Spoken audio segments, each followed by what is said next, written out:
Well, in 2023, I had the opportunity to hunt with Performance Outdoors in West Central Illinois. I had been down there in 2022. I didn't fill my buck tag, so I was really excited to get back down there and try to get one of those big Illinois bruisers that you hear and read about.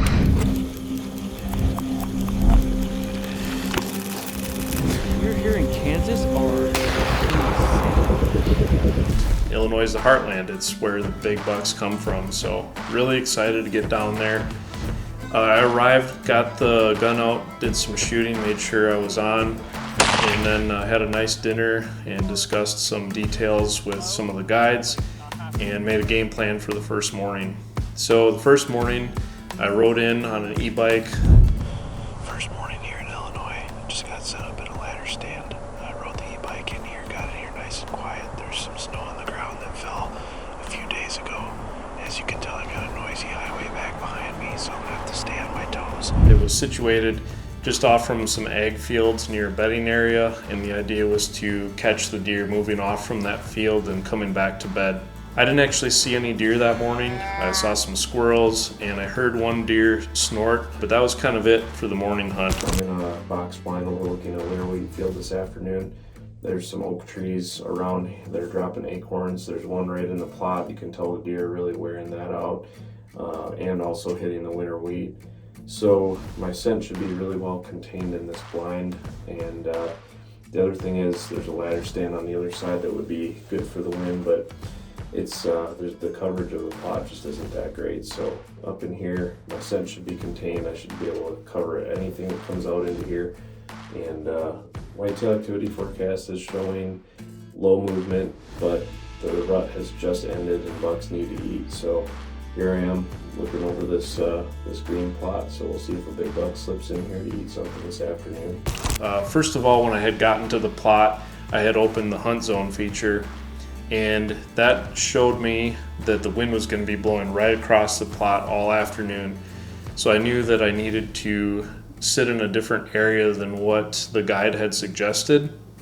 So there was a box blind on the east end of this plot, and even though the wind was going to be blowing straight from there across the plot, I knew that my scent would be contained inside that blind.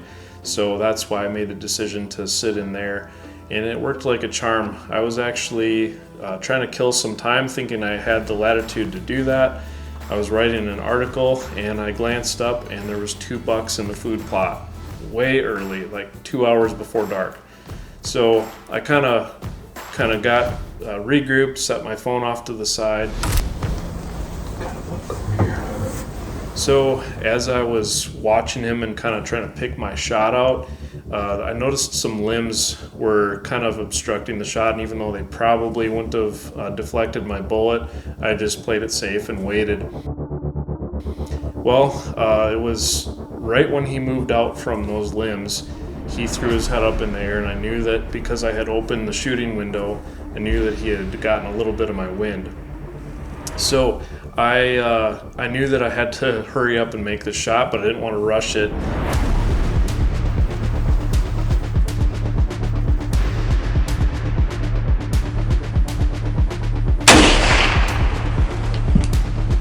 And immediately I saw him buckle, and I knew that my hit was perfect.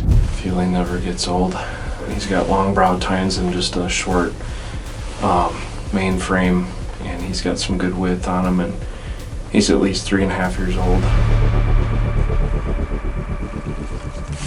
Walked out to where he had been standing, and there was blood right there, so that was a great sign. And I just kind of followed it toward the edge of the plot where he had disappeared, where I had last seen him. Oh. He's right here. Wow, he didn't make it. Maybe 15 yards off from the field edge. He was dead right away. There he is. He's a big old buck. Big old bodied buck anyway.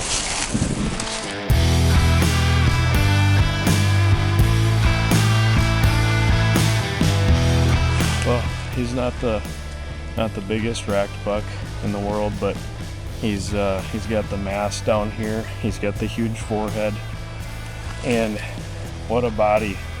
I'm sure that this video footage doesn't do this justice. This is an absolutely huge bodied buck. It's late season. The rut's totally done.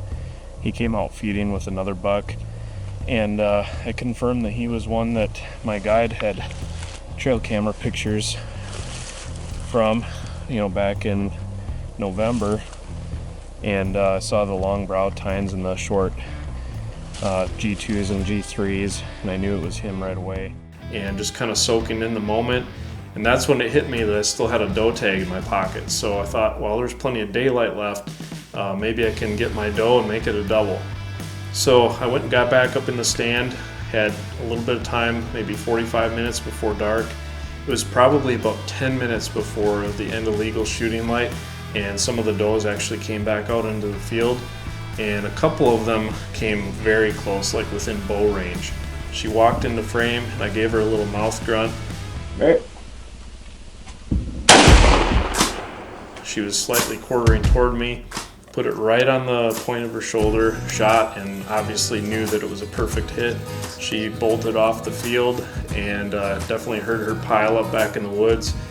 And just a very memorable hunt to not only shoot a nice mature 8-pointer, which was one that the folks at Performance Outdoors had suggested that I shoot if he stepped out. He's just an old bully buck, mature 8-pointer with heavy bases. Not very much tine length, nice long brow tines, but not a lot of tine height on the other tines.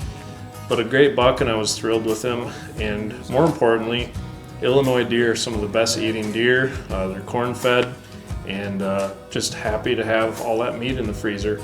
Now, HuntStand was a key to this hunt because not only are the properties all set up with the trail systems, the stands and food plots, but then you've got the extras that are available in Pro Whitetail, such as the Whitetail Activity Forecast, the nationwide rut map, and then of course Hunt Zone, which was a key in me deciding to sit in the box blind instead of in a ladder stand that night. So the way that it works at Performance Outdoors, you get a hunt area, it's all detailed like I said earlier, and with hunting off from an e-bike or accessing stands with an e-bike, it spells everything out. You're not having to text your guide and say, I can't find my stand, or I can't find which plot you're talking about. No, it's all spelled out right in the app, and having that all detailed just streamlines the hunt. It makes it more enjoyable. Everybody's on the same page, and it's just an incredible tool for the whitetail hunter, from public land hunting all the way to a hunt like this where you're hunting on private land, kind of an outfitted guided hunt, semi-guided hunt. So lots of applications for HuntStand Pro Whitetail, and definitely an app that you should get if you don't have it. I hope you enjoyed my Illinois hunt. It was a blast. I enjoyed myself, and I'm hoping to bring you some more hunts in the future. The red dust swirling.